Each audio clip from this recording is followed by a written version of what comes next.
Hello and welcome to Right Sports Talk. My name is Zach.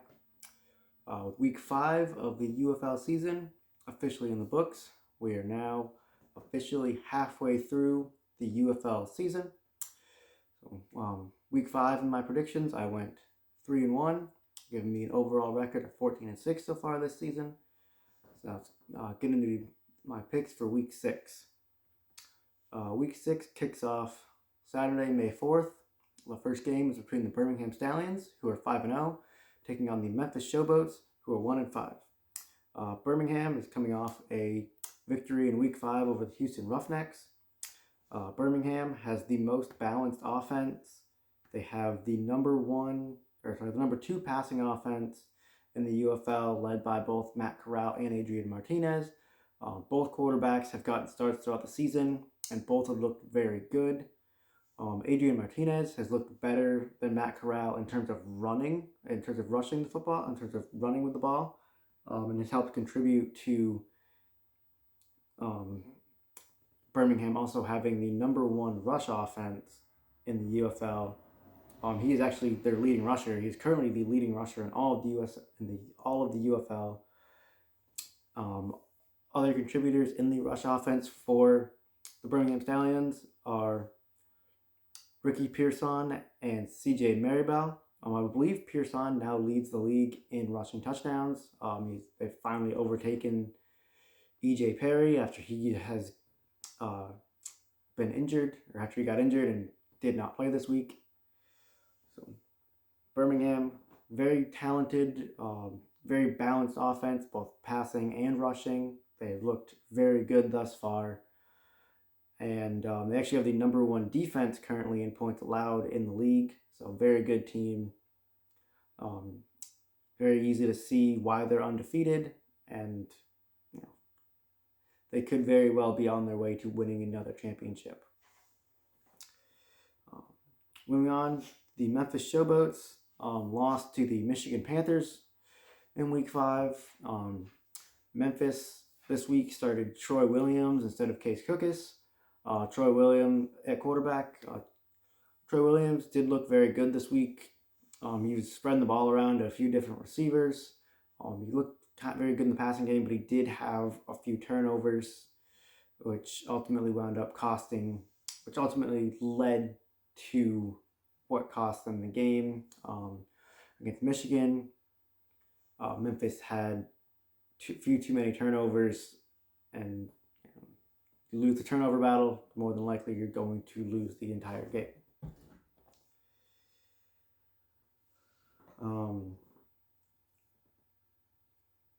However, Memphis still, despite their passing game looking good, their rushing game has just not been able to do anything. They're, I believe now they're near the bottom in total rush offense. I believe Houston is still below them, but you know, their rush offense has just not been able to get anything going. Their defense actually hasn't been much better.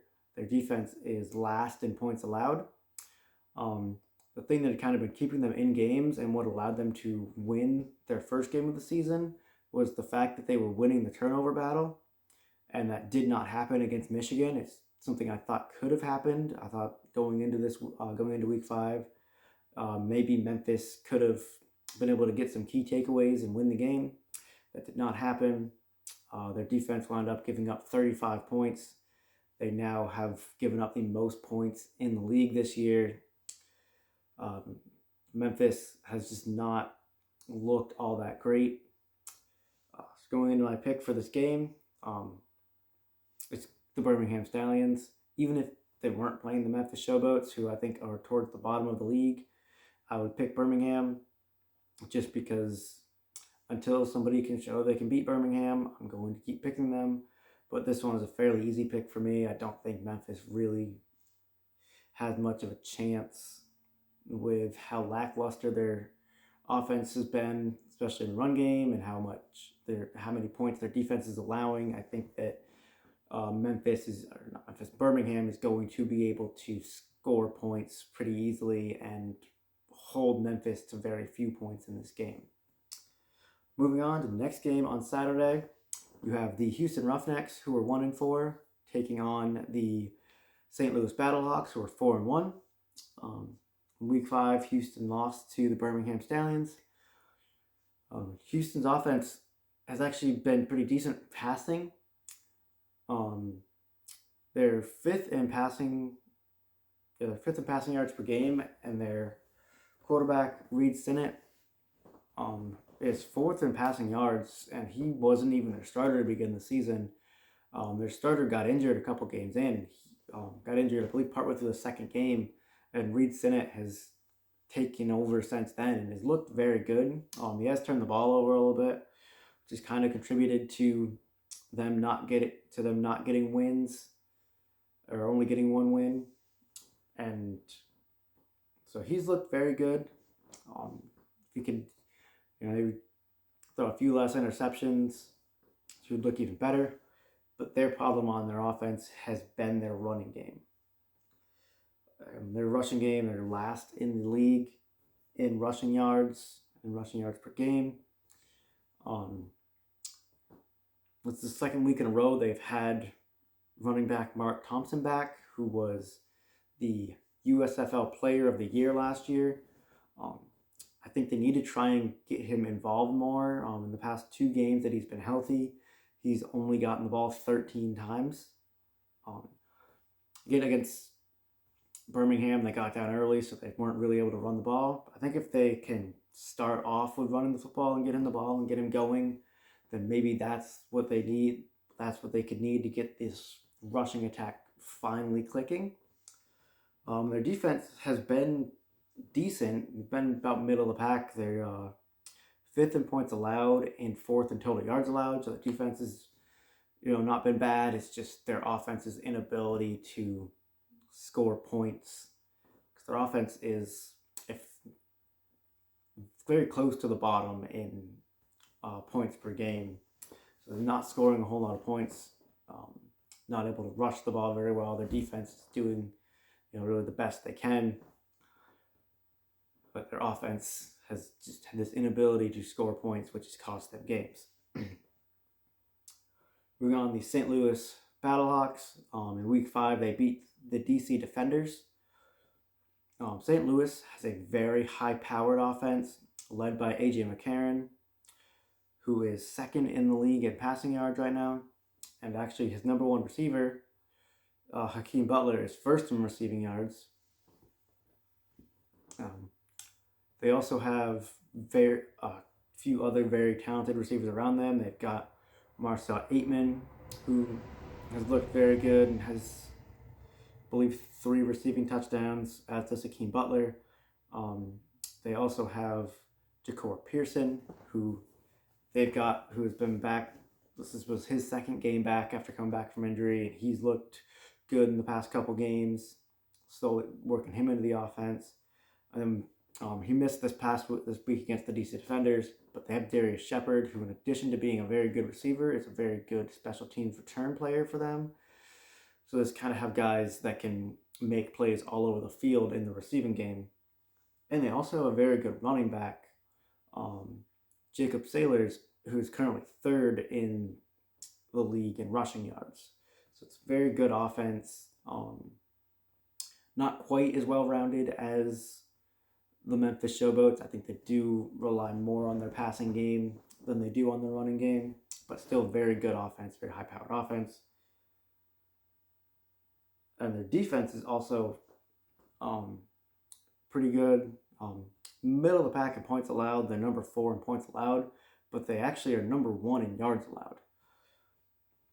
So I wouldn't say that's, I was going to call them a bend but don't break defense, but they give up very few yards. I think their issue is that, their offense had, a few turnovers, giving teams good field position, allowing them to score. So their defense still is, very good, and their offense is very high-powered. Currently, I think they might be the 2nd best team in the entire UFL, right behind the Birmingham Stallions. So for that, my pick for for that reason, my pick for this game is the St. Louis Battlehawks. I just think that their offense is going to do much better than Houston's offense. They're going to be able to score points. Houston is not. So St. Louis is my pick for this week. Moving on to the Sunday games, Sunday, May 5th. You start off with the Arlington Renegades, who are 0-5, taking on the Michigan Panthers, who are 3-2. Week 5, Arlington lost to San Antonio. Arlington, the Renegades have a very good pass offense. Their quarterback, Luis Perez, is number 1 in the UFL in passing yards. And the run game it's not bad. It's the number 6 rush offense out of 8 teams, so they're not the worst. But they could do better. I think they don't really have that one workhorse running back for them. So if they can get one workhorse running back that can go, maybe they can find that spark to help with their passing game. One of the big reasons that they are 0-5 is that they haven't been able to, in a couple of games, they haven't been able to hold on to leads and close games out, partially due to their lack of a running game. And on defense, their defense is towards the bottom of the league. They're number 7 in yards allowed, and they're actually last in rushing yards allowed, which I think is very important. It's a very important stat for the team they are about to play. So moving on to the Michigan Panthers. This past week, week 5, they beat the Memphis Showboats on offense. Quarterback Danny Etling, I think he looked good. He played pretty well in his first start, taking over for E.J. Perry, who was injured and out for the rest of the season. Danny Etling did have 175 passing yards, and he had a rushing touchdown. But the big thing, he didn't turn the ball over. He had no interceptions. So if he can hang on to the ball and just be an efficient quarterback, Michigan is going to win games. They've also got a very good rushing offense. Their rushing offense is the number 2 rushing offense in the UFL right now. They have 2 very good running backs in Wes Hills, who was the 2023 USFL leading rusher. I believe he might be 2nd right now. I know he's in the top 4 in terms of rushing yards right now. He's come along the past few games with his rushing. And they also have Matt Colburn, who's also a very good running back. They actually combined for 4 rushing touchdowns against the Memphis Showboats. E.J. Perry was a very big rushing quarterback. Before he got injured, he had 4 rushing touchdowns on his own. I still have 2 very good running backs that can kind of fill that rushing role from E.J. Perry being out. And you still got Danny Etling, who's a very good quarterback and very efficient. Michigan's defense, and pretty middle-of-the-road average defense. They're 4th in points allowed and 4th in yards allowed, so really right in the middle of the UFL rankings. So good. I think they're good enough to win games. Their defense is good enough to keep them in games and allow their offense opportunities and not have to make their offense feel like they have to go out and score on every drive or they're going to lose the game. My pick for this game is going to be the Michigan Panthers, and the biggest reason for that is their running game.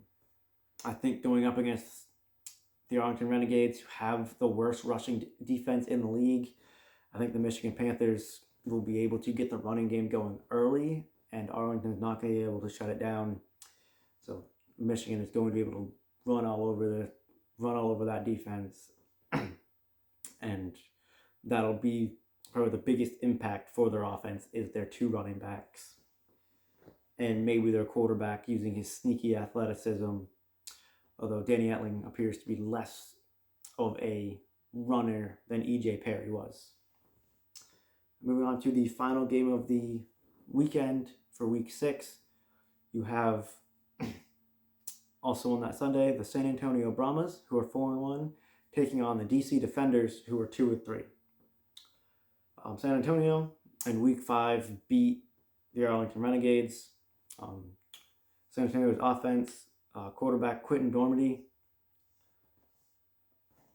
who has had to fill in for Chase Garbers, who I believe is now out for the season. Chase Garbers was having a very good season before getting injured. Quentin Dormady came in, got the start in this game, and he looked, I believe this was the second game starting. He looked good. He had 164 passing yards. He had a touchdown, but he did have 3 interceptions, which almost wound up costing them the game. Thankfully, their defense was able to really keep them in it and hold Arlington to, I believe, only 15 points. So the defense is really able to keep them in it, which allowed Quinn Dormady to make some of those mistakes and still, the Brahmas still be able to stay in the game and ultimately win it. In the run game, running back John Lovett is 4th in the league in rushing yards. I believe he had 95 yards this past game. He's been slowly coming along. They're getting their rushing attack going. I think if they can keep that going and limit Quentin Dormady's mistakes, it will do very well for them going forward and do very well for them against the DC defenders. On defense, they have the top 3 tackle leaders in the UFL right now. Also on defense, they're 2nd in points allowed and they're 3rd in yards allowed. So they're very, very good defense. Second only to the Birmingham Stallions, who have the best defense, but San Antonio is very close to them in terms of how they rank as a defense and how they play.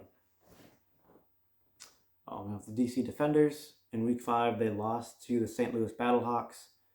On offense, Jordan Teamu has played very well for them, their quarterback.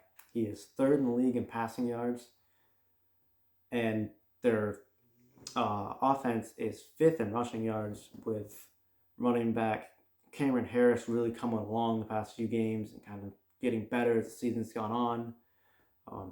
I've talked about this a few times, but they lost their starting running back from last year, Abram Smith, to a knee injury, and beginning of the season, their rushing offense just looked very lackluster and just really didn't look like they had much there. And I think part of the reason was because Abram Smith wasn't there, and they've had to find somebody else at running back that can step up. I believe they found that with Cameron Harris, who has really come along the past few games. Their issue for them has really been their defense. Their defense is 7th in points allowed. They're last in yards allowed. Somehow they do not have a interception on this season, but they are 3rd in fumble recoveries. I believe they are 2nd in forced fumbles, behind only the San Antonio Brahmas, and then I believe they're listed as 3rd, but counted technically as tied for 2nd in fumble recoveries with the Brahmas. But it is surprising to me that a Greg Wilson coach defense has allowed so many yards and points and not gotten a whole lot of interceptions in terms of takeaways. They have gotten takeaways in terms of fumbles. This game, initially going into it, I struggled with who I was going to pick, but looking through and seeing DC's defensive struggles, I am going to pick San Antonio in this game. If DC had been playing better on defense throughout the season, I would have probably gone with the Defenders, but I am going to go with San Antonio here.